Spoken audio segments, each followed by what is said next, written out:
Климатските промени како глобално прашање со својата комплексност полека, но сигурно се наметнува како светски приоритет. Еден од најранливите сектори од негативното влијание на глобалното затоплување е земјоделството, односно производството на храна. Бројни анализи и научни студии покажуваат дека во Македонија може да се зголемат температурите од 3 до 5 целзиусови степени до 2050 година и да се намалат врнежите за 8% до 2075 година. Ова може да предизвика преполовени приноси кај некои стратешки култури во земјоделството. Овоштарството, како и целокупното земјоделство, директно е зависно од поволните климатски услови и сите осцилации со засилени поројни дождови, со подолготрени сушни периоди и намалени вкупни врнежи, зголемината и почеста појава на град и силни ветрови, се сериозна закана за опстојувањето на секој овоштар, кој зависи од произведеното на нивата. Од тука, сериозна е потребата за зголемување на свесноста за примената на адаптивни мерки кон климатските промени, кои носат помал ризик и намален стрес на растенијата за да се обезбеди висок квалитет, но и доволна количина од земјоделското производство. Сончевото зрачење со своите негативни последици врз плодовите во земјоделското производство насекаде може да се сретне. Само како еден пример е оваа сорта на јаболко Грени Смит, која е препознатлива по својата типична зелена боја, но под негативното дејство на сончевата радијација, оние плодови кои се изложени на директен удар на ултравиолетовите зраци ја менуваат бојата и од едната страна поцрвенуваат, што на крајот ќе ги селектира во второкласни. Намалувањето на ваквите негативни последици е еден од националните приоритети вградени во мерките за поддршка и субвенционирање. Следејќи ги овие програми, шансата за своите идни планови ја препознал и младиот земјоделец Петре Русковски од струмичкото село Доброшинци. Има 29 години и е дипломиран правник, но семејната традиција, нивите кои ги наследил од татко му и знаењето кое го има за земјоделското производство, придонело целото свое слободно време да го посвети главно на овоштарско производство.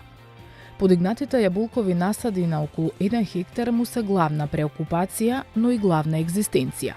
Со семејството заедно обработуваат околу 3 хектари.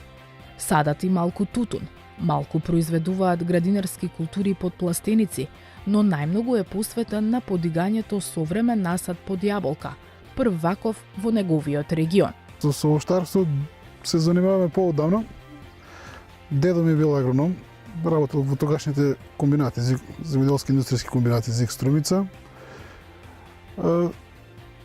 Традицијата продолжува, татко ми има подигнато со круши насад, исто така интензивен насад.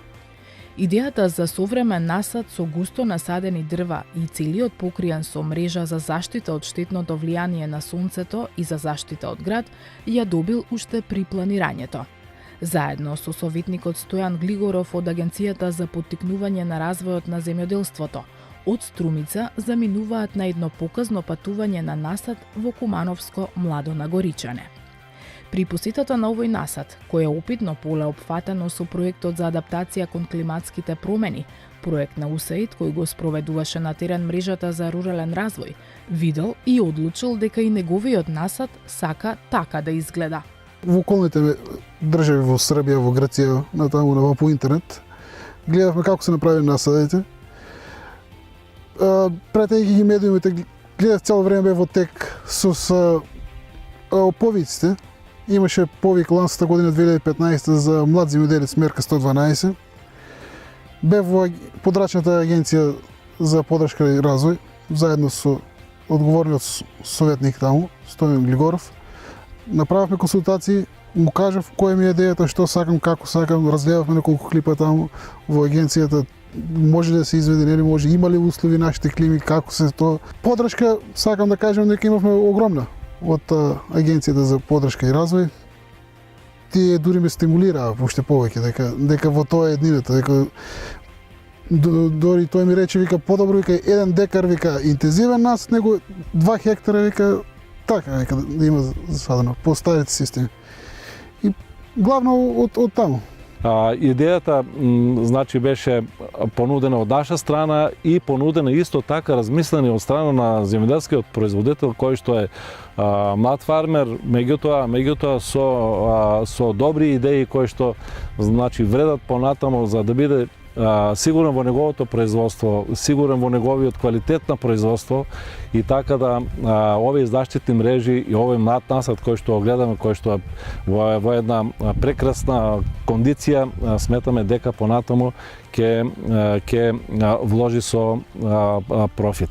Откако советникот Глигоров увидел дека е сериозен во намерите за осовременување на насадот под јаболка и откако на терен виделе како изгледа еден таков насад и се увериле во предностите на примината на мрежите за засенчување и за заштита од град во овоштарството, ги започнале процедурите на прибирање на документите потребни за апликација за поддршката.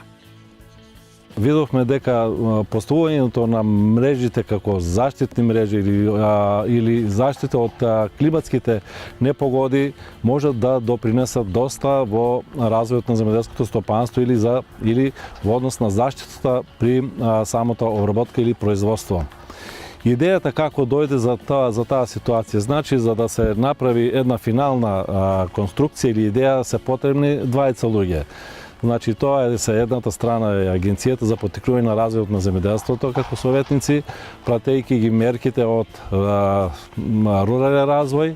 Поточно се работеше за мерка 112, значи со повратни средства од 600.000 денари. Поманово на Горичани бевме, имаше поставено на Круша, не знам колку точно, преку се беше. Едно огромно искуство. Видевме како се поставено, ги видевме резултатите. За наша среќа имаше дел кај што беше со заштитни мрежи, па наредната година дел што не беше заштитен и гледавме разликата. Значи имаше побујна, поголем прирост на растение, имаше повеќе плодови за разлика од таму кај што беше од град зафатена површината. Поддршката за млад земјоделец предвидува неповратни 10.000 евра. По направениот план, Петар Русковски се одлучил до крајната цел, современиот насад, да дојде на полесниот и финансиски поприфатлив план кој предвидува поделба на инвестицијата во 3 фази, односно постепено во 3 години. Мерката 112 предвидува помош на млади земјоделци до 10.000 евра, поврат на 10.000 евра. Јас имам аплицирано негде за поврат околу 500.000 денари, така нешто. Толку офаќаше, значи, целиот проект. 2015 аплициравме, значи за поделене на 3 рати, на 3 дела, така може да издржиме финансиски.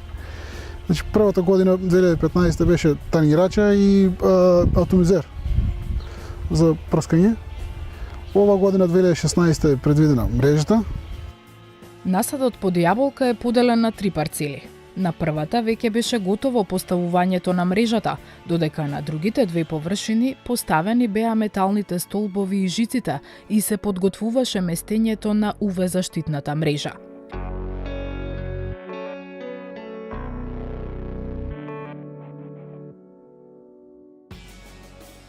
Иницијативите за примината на вакви мерки во земјоделството, со кои ќе им се покажа на производителите на храна каков бенефит ќе имаат ако се приспособат кон климатските состојби, започнаа со проектот за адаптација на земјоделството кон климатските промени, финансиран од USAID, што го спроведува мрежата за рурален развој на Република Македонија.